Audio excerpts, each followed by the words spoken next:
Top 10 Tuesday, and it's Landon's first top 10, baby. Are you excited? Yeah, I am excited. I did this real fast, and I probably missed some of them, but I think I wanted to do this for a long time, just so it's in my head. Because Emily's always like, oh, that's weird that that's in your top 5 or your top 10. I didn't think it would be.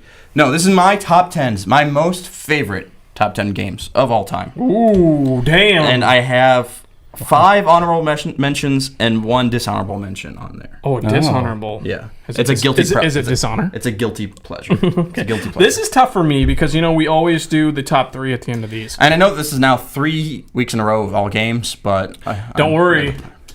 I'm coming back. Well, breakfast foods. Next week. I'm sure. It's going to be great. It's going to be full of food. Top 10 milks to put in cereal. I like 1%. But anyways, this is going to be hard for me to pick a top 3 at the end of this, just so you know. Yeah. Top 10 games of all time. Yeah, that's going to be I'm going to say that I'm going to give some of mine, but I don't know what their ranking is. For that's my top 5 basically are all interchangeable, and it's almost to the point of all top 10 are interchangeable. Shit. This is big. This is going to be... I'm scared. Yeah. I'm scared. So let's start it off. This is it for Landon's first time. Let's give him a drum roll, John. Give me number 10. Number 10 is Fallout 3. Oh, shit. Man, that's high on this list, too. He loves that game. Yeah, I'm going to preface it by saying I played Oblivion. It was obviously out before Fallout 3. Mm-hmm. I never got into it, and I never really had any there's never been an open world game until Fallout 3 for me. Open world, in fact, of like going and exploring things and making your own character. And Knights of the Old Republic did that to a certain extent, but they're still locked in certain areas of each planet you could visit instead of a giant open area that has all this different stuff. Yeah. So Fallout 3, great Bethesda game. It was good. Yeah, it's up there. It's very memorable. Ugly as shit. But graphics. The Capitol Wasteland, to explore it was awesome. To see like the old Senate buildings destroyed and the Washington Monument, all that stuff. Loved it. Well, the problem with that game, with its graphics, though, is it really didn't have much to do. I mean, Wasteland looks gross anyways. Yeah. So it's like, how are you going to make it look better? Like, Oblivion had to step up on it just because it had environments. So it's like, here's I absolutely agree with that. But it was just Fallout 3 for the story. There's like different branching things of like, are you going to save Megaton? Are you going to destroy it and get a giant suite and 10 penny tower? All that stuff. And then the DLC for it was great. You played all of it. You 100% that game, didn't you? Point Lookout. Yeah, it's good. Shout out to Liam Neeson, too. He was in that game. Oh, yeah. He played the dad. He did. It was a great game. All right. Fond memories. Number 9. Ooh. Portal. Interesting. Okay. The first Portal, not 2? The first Portal, not 2. First Portal, because I think it had... I love Portal 2. And I love Wheatley in Portal 2. But the first Portal, the introduction of those mechanics... I'm always the guy that goes for the firsts, rarely the sequels. Okay. And that's just how I am. I like Fellowship of the Ring better than Two Towers. Only exception to that, Star Wars for The Empire Strikes Back. But most of it is usually the first. I like the idea, the bringing of something new to the table. Okay. And not so much the refinement of it. Yeah, it was very different at the time, and the puzzling aspect of it was really well done. Gladys and the nerve toxin. The story was like one of the best secondary stories in terms of like background stuff that you had to pay attention to, and character development was great. The Rat Man finding all of his little dens, top notch. Great game. Number 8. Batman Arkham Asylum. Okay, yeah. Interesting. So you like that more than... Okay, I don't want to... Once again, same thing. I like the introduction of first games because it's something that's like, we finally made a fantastic superhero game. Not just a fantastic Batman game, because there have been several pretty darn good Batman games I agree. On the SNES, but a great superhero game, the detective mode. And I like the close quarters combat more so. I really like Arkham City. It's still an amazing game, and is high up there on my list. It's just not in my top 10. Yeah, the open corridor stuff was very reminiscent of like BioShock with the backtracking and just like the puzzles. Collecting the Riddler trophies. I liked how simple it was, and like it made more sense with the open, like the brawling made more sense instead of like being out in the city. I feel like someone could just shoot Batman from afar. So, especially when they're dropping in weapons. And all that stuff. So. Good choice. I like that. That's a good number. Yeah, it is a good number 7. Okay. BioShock. Oh wow, dude! I thought that'd be your number 1. I love BioShock. Once again, these all can be. This is interesting. This can all be switched around. I know. But I actually thought I did this probably 45 minutes, 30. I've been thinking about it because I wanted to do it for this top 10, and now getting it on paper. Yeah, BioShock. one of the greatest twists ever. I didn't know it when I played it. I played it later after it released, but I hadn't gotten spoiled. So the Andrew Ryan thing, and yeah. Can I say something about BioShock? And Go it's a for it. spoiler. I just recently finished it. Are you okay with this, John? Yeah. Okay. I know what happened. I just finished it, and I, for the longest time, thought I knew the twist of that game. I didn't realize that Atlas was somebody else. Yeah. I thought he was Andrew Ryan. No. And so when I got to the Andrew Ryan part, I'm like, here it is. It's the big moment. Atlas revealed, baby. Because he started doing the whole, like, would you kindly? And I'm like, oh, yeah, it's definitely him. It's obvious. But then you find out that it was, what's his name, Fontaine? Yep. And you're Andrew that was- Ryan's son. Yeah, that was a good surprise for me. I really enjoyed that because I thought I knew it. And that twist is pretty amazing. And that game is awesome in it because they actually, you find a movie poster with Moira and Patrick. It's actually the story of Moira and Patrick. He wasn't even creative enough to find his own names for this wife and son that he had. You can actually figure it out before if you're clever enough in the game. There's a lot of stuff hidden in that game. So BioShock, Great game. one of the greatest games ever I can't made. believe I missed it all this time. All right, number 6, Wow. Shadow of the Colossus. Okay, wow. That's a good choice, too. I love this game specifically because for the feeling of being alone. It's like there's something about, like, you ever watch abandoned porn, which is just like the city is being overgrown by all this stuff. Like looking at what's it called? The Chernobyl disaster. Yeah. And seeing the city being overgrown. That's like what a I got with history this there. feeling of Shadow of the Colossus, that these things were ancient and they've been, left alone for all this time. And it was also this the morals of playing a game. Why am I doing this? To bring back the one I love. And it's not necessarily a good thing to do, to kill these things. So I like that. yep, That's a good picture. Shadow of the Colossus. It's one I don't think about a lot, too. Yeah. I played the crap out of that game, and that game was amazing for the time. So that's a good And choice. like the mechanics of climbing it, and I see a lot of those mechanics appear in Breath of the Wild, climbing the things. Yeah, there are a lot of things with like the Yeah. whole stamina portion of it. Yeah, I do feel a lot of Shadow of Colossus in that game. Yep. So it's one of those games that has been referenced back to on multiple points. So I think it's a hallmark of games. There's a point right there that people can look back and say, like, oh, I can see the threads connecting Shadow of the Colossus to all these different games that we have now. Absolutely. Number 5, Ooh, getting down to it. The Witcher 3 Wild Hunt. Wow. It ranks above BioShock. It does. Damn. Because of the variance in... So Fallout 3, I had to rank it lower because Wild Hunt took Fallout 3 and built it and made a better game in terms of like open world exploration and how different your endings can be, and in particular the DLC for it. Just it's a life-changing game for me. It was I spent probably more hours in that, probably on par with Skyrim. Yep. In terms of how many hours I spent playing. It's a great game. I'll say I feel like that game grew on you too, because Yes. when you first got it, you were like, I like it. I just, there's things about it that That's some of the most games like that. Like I really expected I'd like BioShock Infinite, and it didn't. Yeah. So like, the games that I find and then like they grow into me, and I take a part of it with me wherever I go. So Good choice. Witcher 3 Wild Hunt. Number 4, Pokemon Red.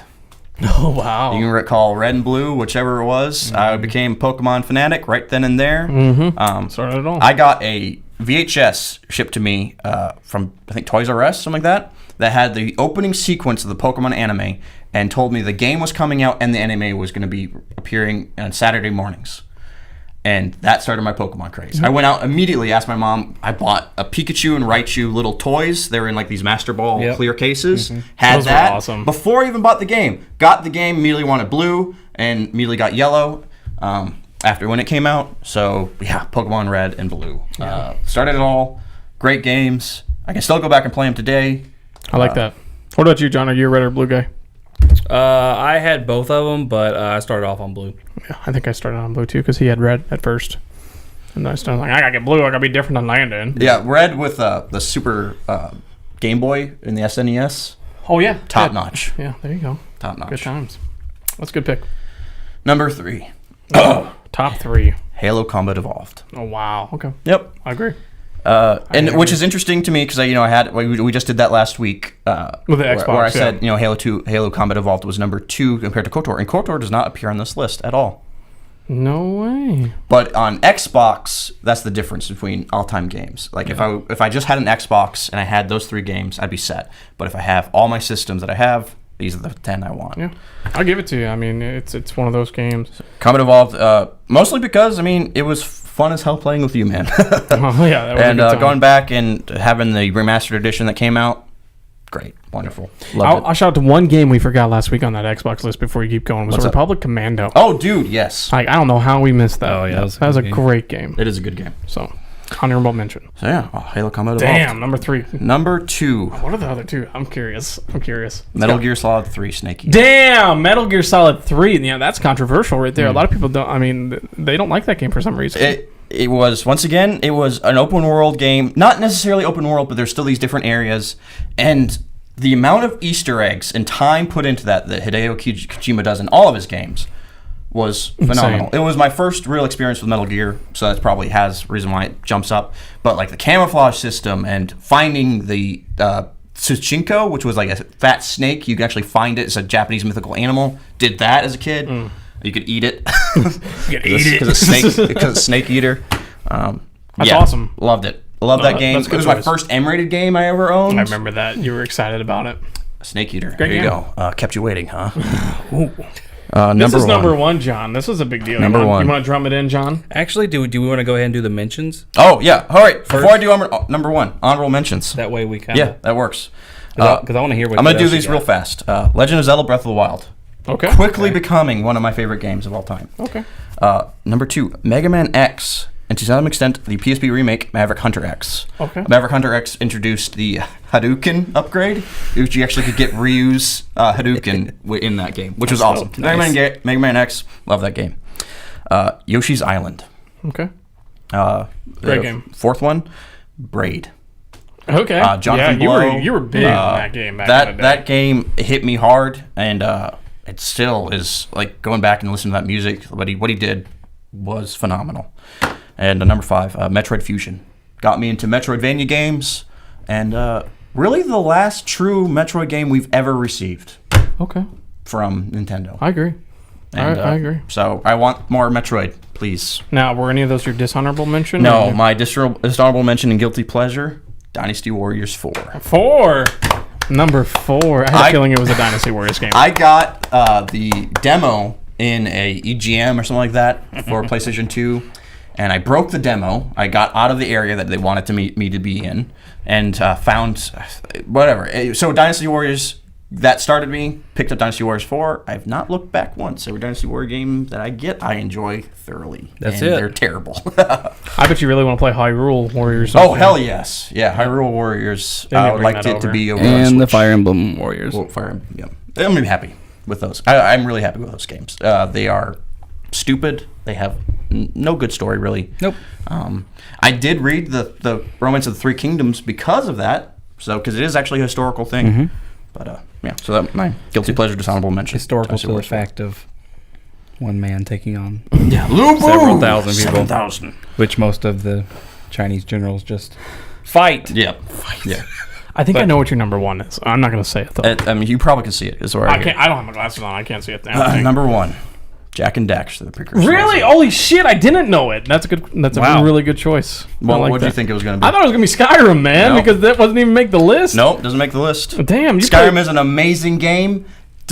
It means nothing to me. There was no message in it that really got to me. It was just more It's just a Fallout fun 3, game. and it was a fun game. And I spent way too many hours in it. It was so great.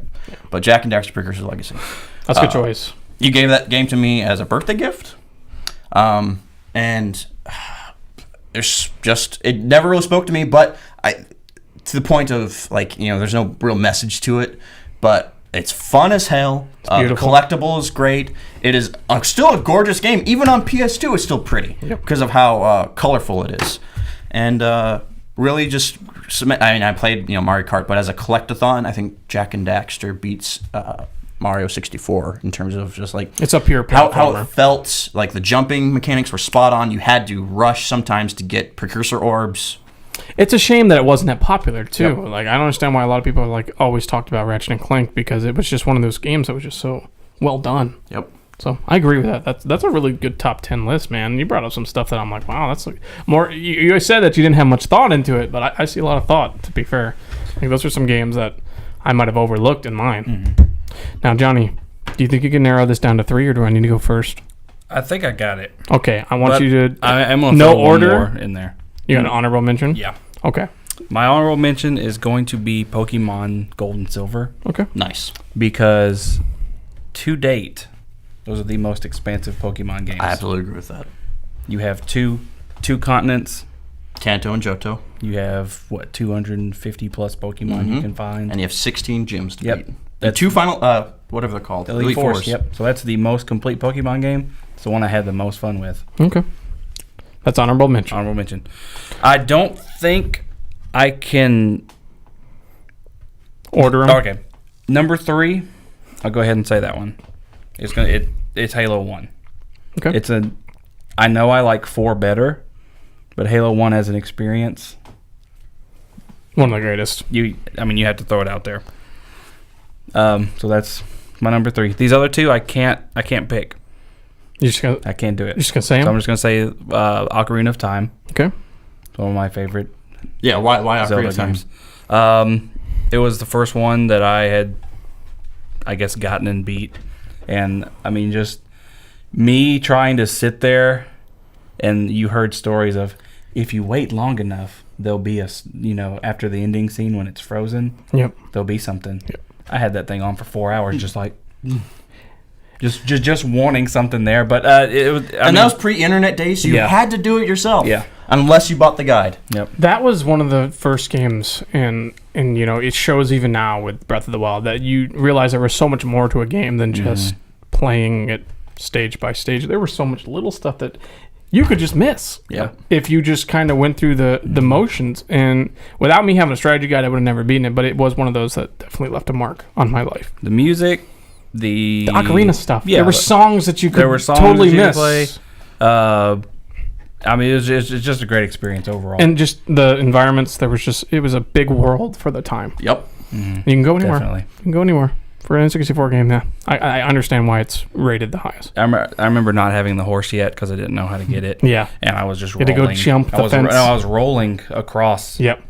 the continent trying to get to other places. And then that was when, it would get dark and the little skeletons would come out and you would just be like, oh, here we go. And then you'd go faster. But I still remember that yeah. the song that you play for, what is it, Epona's Melody or whatever, and you could just hear, doodle-doo, and then you just hear, Epona neigh. Just the most Come beautiful- running across Just the- come running across. Beautiful game. Number 2. That's great. Number 1. And they're in no order. Just say it. I'm going to catch some flack for this. But I don't care. Final Fantasy people. It's Final Fantasy X. I knew that one, actually, because we actually recently just talked about this with... actually, Liz asked you. If you had one game... I think it's Final Fantasy X. Just because that's probably the game that I've played the most. Even past, with the 36 days in Destiny. I had a lot of hours in Final Fantasy X. I restarted it multiple times just to play it. Love the combat system. Love the characters. Music is great. It's one of the last ones that Nobu Iematsu did. He was, the main kind of Final Fantasy music creator. It was one of the last Composer, ones. yeah. The one that he finally this was. I'm doing all this. He's done some recently, but just overall, I think it's the best Final Fantasy. You can argue 7, you can argue 9. For me, it's 10, and just love that game. Really sad I don't have a PlayStation 4 to play the remaster. Hey, But man, you can get one. I have a PS2 with the original. There, you still got your original memory card, right? He's ready to go. Oh. All right, so here you go, 3. Honestly, it's not much different than you guys. Number 3 is Ocarina of Time. I've been sitting over here thinking about it. I'm just like, yeah, it's just those games that leave a mark on you, and that's definitely one of them. And number 2 is Last of Us. It's a recent one, and each one of these games is a little bit different. Yep. And I'll say after I say number 1 is Combat Evolved, but it's just Ocarina of Time showed you that you can do many things in a game. You can go anywhere in a game and show how it could work, and it's everything's developed forward from that. Last of Us, in my opinion, is one of the very first games. Now, mind you, games have been cinematic. It's one of the very first games that I feel like you can depict it as a work of art, almost as a movie. It was like a 20-hour movie because every single scene that went from a cutscene to the gameplay seemed like it all happened as one piece. Like it was more realistic. Like sometimes you do a cutscene in Final Fantasy where you're doing a bunch of backflips and stuff, and like I'm not doing that in the game now. Yeah. Not that it discredits it in any way, Right. but it was just one of those where like boom, boom, boom. I feel like I just watched one giant cutscene that I participated in, and then Combat Evolved. I've said it multiple times. It's a game you just pick up and play. We can go downstairs and play right now, and we would have a great would time. have fun. And it's just so well done. The mechanics just left on their own. It was like pre-update days, so what you got was what you got, and you played around it, and it was just perfect in my opinion. So I like that. I mean, your top 10 list was very good. That's Man. good. You came out hard with your very first one. You're just like, I'm going for it. I'm going deep. I'm gonna get it out there because I mean, you don't know the next time you're gonna be able to do one of these. Yep. So I liked it. What are your top 3 games of all time? Put them in the comments below. It's my turn next week. I might do a top 10. I'm just kidding. I'm probably gonna do something fun. Not that these aren't fun, but I might do food or I might not. You'll see. So Or I might not. join us next week for a top 10 Tuesday. But now, So that was my top 10 list. Best games ever, according to Landon Nunke. they're not debatable, right? No. I am the authority on games. Oh. And if you want to listen to the rest of the authority talk about games, you can download this podcast on any major podcasting site, except for Spotify. Also, check out some videos, these corners, and maybe subscribe so you can listen to me more. You're not gonna slap it like Alan. Nah, Oh, good. Yeah. I'm not perverted. Don't do that.